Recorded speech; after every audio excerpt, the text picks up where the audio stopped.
2014 पासून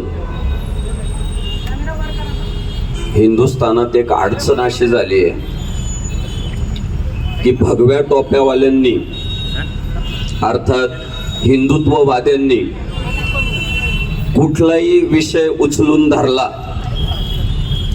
की काही मंडळी त्या विषयाला राजकीय वळण देण्याचा प्रयत्न करताय। ते षडयंत्र आहे। मुळात ऋतुजा सुकुमार राजगे ह्या प्रकरणाकडं राजकीय नजरेतून बघणं म्हणजे एका अर्थानं पापच आहे। त्या सगळ्या घटनाक्रमाचं पडळकर साहेब अजून अनेकांना गांभीर्यच कळलं नाही। इतका सहज घेतला गेलाय हा मुद्दा, तो तितका सहज घ्यायला नव्हता पाहिजे। फक्त हिंदुत्ववाद्यांनीच विषय उचलून धरावा असा तो मुद्दा नाहीये। तुम्ही ऐकलं असेल की एखाद्या मुलीला प्रेमात जर अपयश आलं तर एखाद्या मुलीने आत्महत्या केली, अशा जगभरात आपण कितीतरी घटना पाहिल्या असतील की तिला प्रेमात अपयश आलं, आत्महत्या केली। एखाद्या मुलीला शालेय परीक्षेत अपयश आलं म्हणून एखाद्या मुलीने आत्महत्या केली, असे देखील जगभरात आपण कितीतरी विषय ऐकले। थोडं धाडसानं बोलतो, जगातली पहिली घटना आहे, पहिली जगातली, त्या एका मुलीला धर्म परिवर्तन करावं म्हणून जबरदस्ती केली जातीये आणि मी माझं धर्मांतरण होऊ देणार नाही म्हणून आत्महत्या केली, अशी जगातली पहिली घटना ऋतुजाची पहिली घटना आहे की जीव सोडल पण धर्मांतरण करणार नाही। दादा काय टोकाचं धर्मप्रेम आहे ते। देशातली प्रत्येक मुलगी जर आमच्या ऋतुजा ताई सारखी धर्माभिमानी झाली ना, या पादऱ्यांसाठी मोर्चे काढायची गरज नाही, यांना परदेशात पळून जावंच लागल। प्राण सोडला, 7 महिन्याची गरोदर आहे ती। बर जेव्हा तिचं लग्न जमवलं गेलं तेव्हा या राजगे परिवारानं, आता तिच्या वडिलांचे आपण मनोगत ऐकलं फोनच्या माध्यमातून। दादा आळंदी पंढरपूरचं वारकरी परिवार आहे तो, विठ्ठलाची भक्ती करणारा कडवट हिंदुत्ववादी अशा प्रकारचा परिवार आहे। पण या ख्रिश्चन मिशनऱ्यांचं षडयंत्र असं सुरू आहे की आपल्या लोकांचं धर्म परिवर्तन झालं हे जगाला ते कळू देत नाही। पहिल्यांदा घरातले देव फेकायला लावतात, तुळशी वृंदावन तोडायला लावतात आणि हळूहळू हळू स्लो पॉइझन ज्याला आपण म्हणतो तशा पद्धतीने ते षडयंत्र राबवलं जातं। आणि ऋतुजाच्या आई वडिलांना तो विषय नाही लक्षात आला की ज्या घरात आपली पोरगी चालली तो परिवार धर्मांतरित झालाय। लग्न झाल्यानंतर त्या ऋतुजाला फोर्स करायला सुरुवात झाली की बाई आता तू हिंदू पद्धतीप्रमाणे उपासना करू नको, तर आता तू येशूची उपासना करायला सुरुवात कर। ती कडवट होती, शुद्ध बीजा पोटी फळे रसाळ गोमट, पवित्र ते कुळ पावन तो देश जेते हरीचे दास जन्म घेते। चांगल्या पवित्र कुळात जन्माला आलेली ती कन्या, तिने सासरच्या माणसांना सांगितलं मला नांदवायचं असेल तर नांदवा, नसल नांदवायचं तर तसं सांगा, पण मी धर्मांतरण करणार नाही। पुन्हा पाद्र्यांनी षडयंत्र केलं, हिला गरोदर ठेवा। कशी करत नाही आपण बघू। दादा त्या सुकुमारनं नाव काय चुकीचं ठेवलं बघा ना, सुकुमार, कुकुमार ठेवायला पाहिजे तो, कुकुमार। कशाचा सुकुमार? सगळे कुकर्मच त्यांचे। दादा ती गरोदर राहिली, साधारण 7वा महिना सुरू झाल्यानंतर जेव्हा त्यांच्या लक्षात आलं की आता हा गर्भ पाडता येणार नाही, मग मात्र टोकाचा धर्मांतरण करण्यासाठीचा प्रयत्न सुरू झाला। पडळकर साहेब कदाचित त्या लेकीनं छावा चित्रपट पाहिला असेल हो.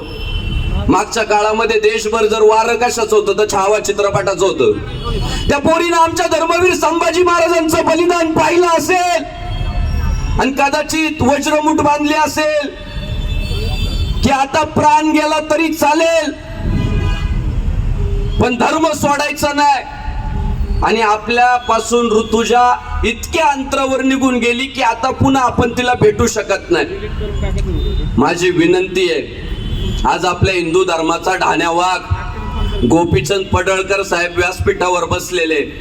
साहेब, माझी तुम्हाला एक विनंती आहे, त्या सांगली शहरामध्ये या ऋतुजा राजगेचं एक स्मारक उभं करा आणि त्या स्मारकाच्या बाहेर संदेश द्या की या हिंदुस्थानाच्या हिंदू लेकीनं प्राण गमावला पण धर्म गमावला नाही. पुढच्या पिढ्यानुपिढ्यांना ते दाखवा. साहेब, हा आदर्श पुढच्या पिढ्यानुपिढ्या लोकांपर्यंत पोहोचला पाहिजे. तिचा त्याग, तिचं बलिदान, मी तर याला आत्महत्या म्हणायला तयार नाही, बलिदान आहे. हा धर्मासाठीचा त्याग आहे. कायद्याच्या नजरेतून आपण आत्महत्या म्हणू पण जर धार्मिक नजरेतून पाहिलं तर तिचं ते एका अर्थानं बलिदान आहे. तिने फार मोठा त्याग केलाय. म्हणून लोक म्हणताय की सांगलीत घटना घडली, महाराष्ट्रभर मोर्चे का काढताय? अरे सांगलीत जिच्या सोबत घटना घडली ना ती हिंदू होती आणि महाराष्ट्रात हिंदू राहतात म्हणून हिंदू बांधव मोर्चे काढतायत. आमचं तिचं नातं आहे, आमचं हिंदुत्वाचं नातं आहे, आमचं धर्माचं नातं आहे. साहेब, पॅलेस्टीन मध्ये घटना घडल्या तर इकडं मोर्चे निघताय. आमच्या हिंदुस्थानात महाराष्ट्रात घटना घडली आणि आम्ही वेगवेगळ्या शहरात मोर्चे काढतोय तर तुमच्या बुडाला आग लागली. मला आहे ना लय अभिमान वाटला पडळकर साहेबांचा. ते आपल्याकडे एक म्हण आहे, म्हण साहेब, सो सोनार की आणि एक लोहार की. ते पिसळले का बरं माहितीये का? एवढे या बाबांनी डायरेक्ट वर्मावर गाव घातला ना. तुमच्या येशूमुळे पोरं वाहतात, तुमच्या येशूमुळे गरोदर राहतात, तुमच्या येशूमुळे आजार बरे होतात. मग माझी आमदारकी घालवण्यासाठी मोर्चे काला काढताय? येशूलाच सांगा. दादा, तो वर्मावरचा गाव इतका लागला, इतका लागला, इतका लागला, पिसाळल्यासारखी मोर्चे काढताय हो. पण वस्तुस्थिती काय? अरे तुमच्या मोर्चाला जेवढी लोक जमताना तेवढे आमच्या पडळकर साहेबांसोबत बाउन्सर असतात. अरे तेवढे सुरक्षा रक्षक असतात आमच्या हिंदुत्ववाद्यांसोबत. तुम्ही काय मोर्चे काढताय? पण आज ही जागवायची वेळ आहे माझ्या भावांनो. आपण निरीक्षण करा. मला असं वाटायचं हे लय किरकोळ विषय. तुम्ही कधी पाहिलंय का भूतकाळात या लोकांनी मोर्चे काढले, आंदोलन केले? कधी पाहिलंय तुम्ही? अहो, आमच्या पोरांनी फटकवलं तरी गपचूप मागून निघून जायचे, परत नाही येणार वाडीत. सांगू तुम्हाला हा जोर कशामुळे आला माहितीये? संख्या वाढली साहेब, संख्या वाढली. आज संख्या वाढल्यामुळं ते मोर्चे काढायला लागले. आज संख्या वाढल्यामुळं हिंदू बहुसंख्या असलेल्या शहरांमध्ये ते कायद्याची भाषा आम्हाला सांगताय. मी तुम्हाला सांगतो, जर आपला हिंदू जागा झाला नाही ना, भारताच्या झेंड्यावर फक्त 2 रंग राहतील, पांढरा आणि हिरवा. भगवा गायब होईल, गायब होईल भगवा. आज जर नाही जागे झालं तर कधी काय काय होत नाही काय मला तेच कळत नाही राव आपल्या लोकांना. पण प्रत्येक वेळी राजकीय नजरेतून पाहायचा धर्म संकटात आहे. आज गावागावात जाऊन, वाडी वस्तीत जाऊन तांदळाचे पोते, पैसे, गाड्या, ते आईला नगरच्या एका पादऱ्याला तर लई बुडाला त्याच्या आग लागली. का? इन्कम बंद केलं पडळकर साहेबांनी त्याचं. ते लय चिडू चिडू बोलत होतं, असं करील तसं करील. ते म्हणतंय मी भारतरत्न डॉक्टर बाबासाहेब आंबेडकरांचा अनुयायी आहे. त्याची लायकी नाही भारतरत्न डॉक्टर बाबासाहेब आंबेडकरांचा अनुयायी त्याला म्हणून घ्यायची. का तुम्हाला सांगतो, जेव्हा बाबासाहेब म्हणाले की आमच्यात भांड्याला भांड लागले, मी धर्म परिवर्तन करतोय. अहो तेव्हा हे पादरे जाऊन बसले तिथं आणि म्हटले साहेब धर्म परिवर्तनच करताय तर ख्रिश्चन धर्म स्वीकारा. आणि काय तुम्हाला किती पैसा पाहिजे, काय तुम्हाला प्रतिष्ठा पाहिजे आम्हाला सांगा. त्यावेळी भारतरत्न डॉक्टर बाबासाहेब आंबेडकर म्हणाले, पादऱ्यांनो आमच्यात भांड्याला भांड लागले पण मी त्याच धर्मात प्रवेश करेल ज्याची निर्मिती हिंदुस्थानात झाली. आणि या हिंदुस्थानात निर्माण झालेल्या बौद्ध विचारसरणीचा अंगीकार ज्या एकाच मुळाच्या शाखा आहे. आज आम्ही प्रबोधन करताना सांगतोय की जेव्हा जेव्हा आम्ही स्वतःला हिंदू म्हणून घेतो तेव्हा तेव्हा आम्ही बौद्ध पण आहे, तेव्हा तेव्हा आम्ही जैन पण आहे आणि तेव्हा तेव्हा आम्ही शीख पण आहे. या आमच्या सगळ्या एका मुळाच्या पसरलेल्या शाखा आहे. बाबासाहेबांनी हाकलून लावले ते पादरी सगळे. मला अभिमान वाटतोय. पडळकर साहेबांना कोणीतरी विचारलं निळी टोपी घालता का, घालता का, लवकर घाल म्हटले. का? बाबासाहेब आमचा स्वाभिमान आहे, बाबासाहेब आमचा अभिमान आहे. आणि आमच्या बाबासाहेबांचं नाव पुढे करून जर आज काही लोक ते भांडवल करून आपल्या समाजाला घेऊन जर वेगवेगळ्या धर्मांमध्ये प्रवेश करत असतील तर ही धोक्यांची घटना आहे.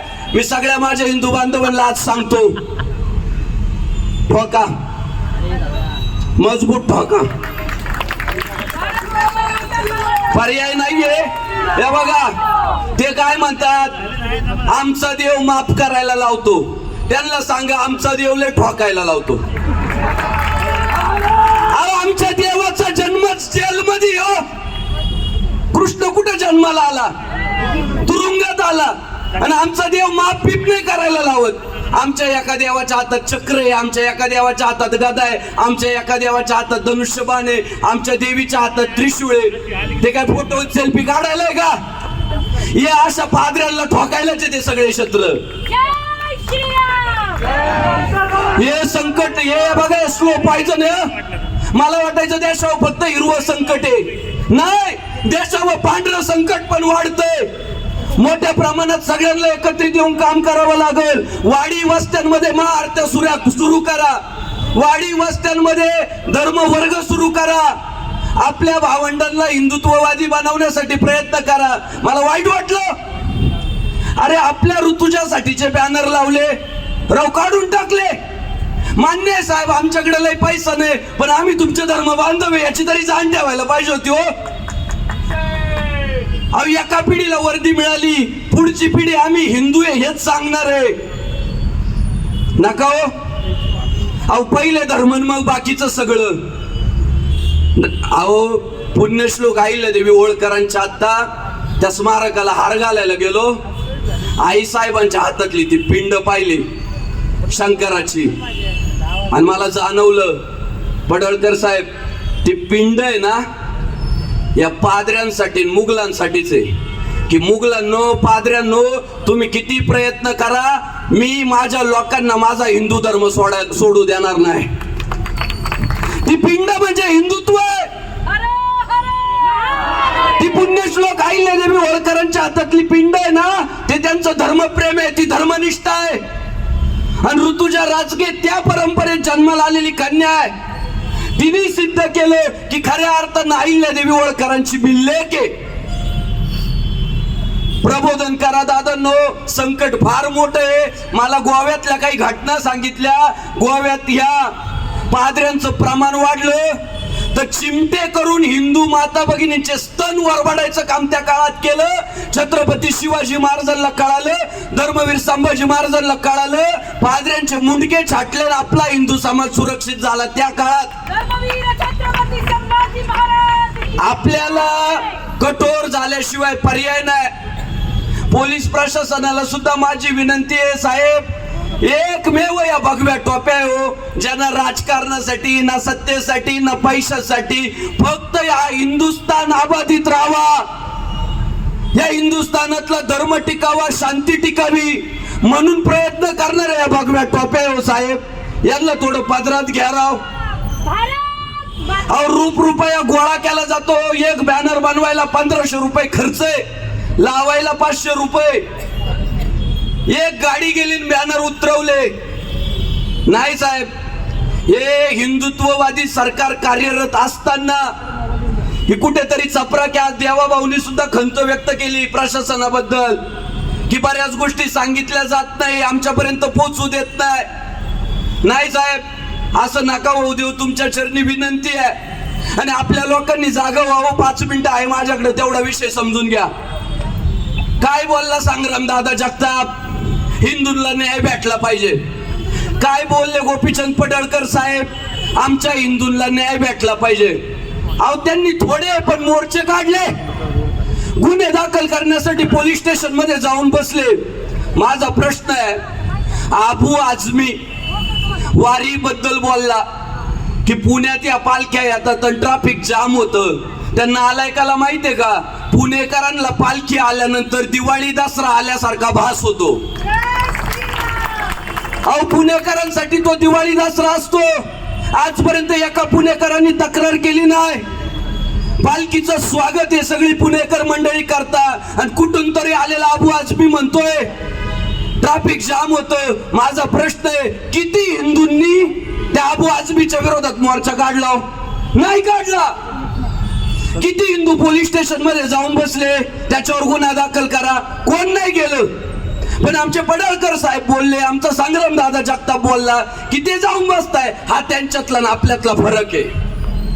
हा फरक आहे. आणि आपण असे बेसावध राहिलो नाही. हे बघा, अबू आझमी या वर्षी एक आपल्याकडे अजून एक म्हण सांगतो, म्हातारी मेल्याचं दुःख नसतं पण काळ सोकावतो. यंदा तो एवढंच म्हणाला, पालखीमुळे ट्रॅफिक जाम होतं, त्याने अभ्यास केला, काही रिटर्न आला नाही. पुढच्या वर्षी म्हणल ही पालखी बंद केली पाहिजे. अजून त्याच्या पुढच्या वर्षी म्हणल बंद केली नाही तर मी आंदोलन करीन. अजून त्याच्या पुढच्या वर्षी म्हणल तुम्ही नाही बंद करत तर मी करू का? एक एक एक काळ सोकावत जाईल. जागीच ताण लागल्यावर वीर खोदण्यापेक्षा आहे ना, जिथल्या तिथं हिंदू द्वेष त्यांच्या जर नांग्या ठेचल्या तर आपला भगवा आबादित राहणार आहे. आज माता भगिनी जागृत झाल्या. आपल्याला सगळ्यांनाच मला फार अभिमान वाटतो साहेब. या पुढे बसले, एक त्यांनी फक्त व्यासपीठावर बसली, पुढे सगळ्याच रणरागिणी आहे. एक एकीचे असले व्हिडिओज येतात, एखादा विषय हाती घेतल्यावर पार तडीस लावल्याशिवाय शांत बसत नाही. आज माता भगिनी जागरूक झाल्या. तुम्हाला आम्हाला सगळ्यांना प्रबोधन करावं लागल, प्रचंड धर्मप्रेमी व्हावं लागल साहेब. ऋतुजाच्या प्रकरणापासून हे पांढरं संकट पण आता आपल्या लक्षात आलंय. गावागावामध्ये वाड्या वस्त्यांमध्ये आपण पोचारे आपले भावंड आहे ते. तुम्ही निरीक्षण करा, समाजातल्या एका वर्गाच्या डोक्यात बुद्धी आहे पण मनगटात ताकद नाही. ती मनगटातली ताकद आहे ना वाडी वस्तीतल्या पोरांमध्ये, त्यांच्यापर्यंत जर आपण पोहोचलो ना तर मनही मजबूत राहील आणि मनगटही मजबूत राहील. कोण आपल्याला हरवू शकत नाही. ते पोहोचताय त्यांच्या आधी आपण पोहोचा. आपल्या भावंडांना आपण सोबत घ्या. आणि साहेब तुमच्या चरणी विनंती आहे साहेब, या देशामध्ये धर्मांतरण बंदी कायदा लागू करा तर आपली सुरक्षा होणार आहे. झालाच पाहिजे तो धर्मांतर बंदी कायदा. जसा आपण गोवंश हत्या बंदी कायदा केला तसा धर्मांतरण बंदी कायदा करू, लव जिहाद विरोधी कायदा करू. हे सगळे अत्यंत महत्वाचे आयरनीवरचे प्रश्न आहे. तुम्ही सुद्धा आमदार गावात आल्यावर, खासदार गावात आल्यावर म्हणू नका इथला रस्ता झाला नाही, तिथलं पाणी येत नाही, तिथले गटार तुंबलं. अहो ते कधी साफ करता येईल? पहिले धर्माचे प्रश्न मांडा. धर्म टिकला तर रस्ते कधी बांधता येतील? हिंदू धर्म की सगळे जगातले सगळे समाज धर्माच्या नावाने एकत्रित आहे. मला अनेक लोक म्हणतात धार्मिक तेढ निर्माण करू नका. अरे ते फतवे काढताय. आमच्यातले काही राजकारणी मंडळी निवडणुका लागल्या की चर्च मध्ये जाऊन बसतात. मी पण ख्रिश्चनच आहे, माझी आत्या ख्रिश्चन आहे, मा नवरा ख्रिश्चन आहे. तेव्हा ती धार्मिक तेढ नाही का? प्रत्येक जण आपापल्या धर्माशी प्रामाणिक आहे. त्यामुळे हिंदूंनी सुद्धा कट्टर झालं पाहिजे, कडवट झालं पाहिजे आणि गर्व से हम हिंदू आहे म्हटलंच पाहिजे. मी मागच्या काळात सांगितलं 288 आमदार आपल्याला हिंदुत्ववादी बनवायचे. सध्या 3-4च नाव आहे. ते बिचारे तोफा अंगावर घेताय, तोफेच्या तोंडावर जाताय. पण इतकं मोठं आता पडळकर साहेबांनी त्यांना खुन्नस दिली. की तुम्ही ना यशूला सांगूनच बाई आमदारकी रद्द करा. तुम्ही आम्ही पडळकर साहेबांना शब्द द्यायचा, चंद्र सूर्य असेपर्यंत, तुमच्या देहामध्ये शेवटचा श्वास शिल्लक राहीपर्यंत आम्ही तुम्हाला आमदारच ठेवणार. म्हणजे तुम्ही खासदार झाले तरी ताईला उभं करू आपण, पण पडळकरांचा आमदार पाहिजेच पाहिजेच. आमच्या हिंदू धर्माची जो बाजू घेईल, आमच्या हिंदू धर्मासाठी जो लढेल तो पेच्या तोंडावर जाईल. संकल्पच करायचा, जो हिंदू इतकी बात करेगा वही देश पे राज करेगा. त्याच्या पाठीशी गंभीरपणे उभं राहायचं, तो पुढे चालेल. आज एवढी गर्दी होती, आज पहिल्यांदा मी एवढा पाहिला सगळा उत्साह. साहेबांनी हातात हात धरून इथपर्यंत आणलंय, उत्साह तेवढा होता. काय होतंय हो, राजसत्ता धर्मसत्ता दोन्ही एकत्रित आल्या ना समाज पुढे जातो. 400 वर्षापूर्वी शिवराय तुकाराम महाराज एकत्र आले, स्वराज्य उभं राहिलं. 400 वर्षापूर्वी शिवराय समर्थ रामदास स्वामी एकत्र आले, स्वराज्य उभं राहिलं. आणि 2014 पासून राजसत्तेचा आणि धर्मसत्तेचा समन्वय देशात शांती नांदते आहे, आनंद नांदतोय. वेळ संपली माझी, पण पुढच्या काळामध्ये एका एका सहाय्य करू, अवघे धरू सुपंत, टार्गेटच ठेवायचं. भेटलेला माणूस कसा असू द्या, पुढच्या 8 दिवसात हिंदुत्ववादी झाला पाहिजे. दादा माय सोबत कसा येऊ द्या, मी 8 दिवसात त्याला टिळाच लावायला लावितो, टिळावाला करून टाकी. मी त्याला कसा येऊ द्या. तुम्ही टार्गेट ठेवा, तुमच्या वर्गातली पोरगी हिंदुत्ववादी झाली पाहिजे, तुमच्या जिम मधला पोरगा हिंदुत्ववादी झाला पाहिजे, तुमच्या कामावरचा पोरगा हिंदुत्ववादी झाला पाहिजे. काय नाही हो, 2-4 आमचे रील लाईक करा, सगळे हिंदुत्वाचेच रील येतात. एक हिंदुत्ववादी विचार लाईक केला ना, सगळे हिंदुत्ववादी विचार यायला सुरुवात होते. आज तंत्रज्ञान खिशात आलंय, सगळं ज्ञान घर बसल्या मिळतंय. एक पडळकर साहेबांचा व्हिडिओ लाईक करा, लगेच नितेश राणे साहेबांचा येईल, लगेच संग्राम दादा जगतापचा येईल, लगेच महेश दादा लांडगेचं येईल. काय होतं, आपला हे सोशल मीडिया लय हुशार आहे, ती तुमची लायकी ओळखते. याचा मेंदू काय क्वालिटीचा आहे. तुम्ही फक्त रात्री अर्ध्या रात्री लाईक करा, लगेच पुढचा रील या रावची बसा भाऊची येईल. हे गणितच आहे. त्यामुळे तुम्ही हिंदुत्व लाईक करा, तुमच्या पदरात फक्त धर्म पडल, बाकी काय पडणार नाही. आणि आमचे शिवराय शंभूराजे, आमच्या पुण्यश्लोक अहिल्यादेवी होळकर, आमचे अण्णाभाऊ साठे, आमचे भारतरत्न डॉक्टर बाबासाहेब आंबेडकर, या सगळ्यांचा जो संघर्ष आहे त्या हिंदुस्थानासाठी आहे, या धर्मासाठी आहे आणि या देवासाठी आहे. त्यामुळं पुढच्या काळात वज्रमूठ बांधू. सन्माननीय लोकप्रिय, गावागावात गेलो की मला पोरं म्हणतात गोपीचंद पडळकर साहेब आमच्या गावात येतील का. म्हटलं आता एकट्या साहेबांनी कुठं कुठं जायचं, पण तरी साहेब वेळात आज अधिवेशन चालू आहे, त्यांचा चेहरा सांगतोय विश्रांती झालेली नाहीये, पण फक्त धर्मासाठी पळताय. या सगळ्यांच्या पाठीशी उभं राहायचंय. आमच्या ॲडव्होकेट डहाळेताई असतील, त्यांचे धन्यवाद व्यक्त करतो. हिंदुत्ववादी चळवळीतील सगळ्या संघटना, सगळे नेते, हिंदुत्ववादी पक्षांचे सगळे नेते, कार्यकर्ते, या सगळ्यांचे अत्यंत मनापासून आभार व्यक्त करतो. पुढच्या काळामध्ये नावासाठी नाही तर धर्मासाठी काम करायचं. आणि मला महेश भाऊचं वाक्य आवडलं, ते पांढरे पादरी आणि हिरव्या साजरी, सावध राहायचं म्हणजे राहायचं. हे लय लाखातलं एक वाक्य आहे. पांढरे पादरी आणि हिरव्या साजरी, हे देशावरचं संकट आहे. हे संकट तुम्हाला आम्हाला एकजुटीतून, एकत्रीकरणातून पार पाडायचंय.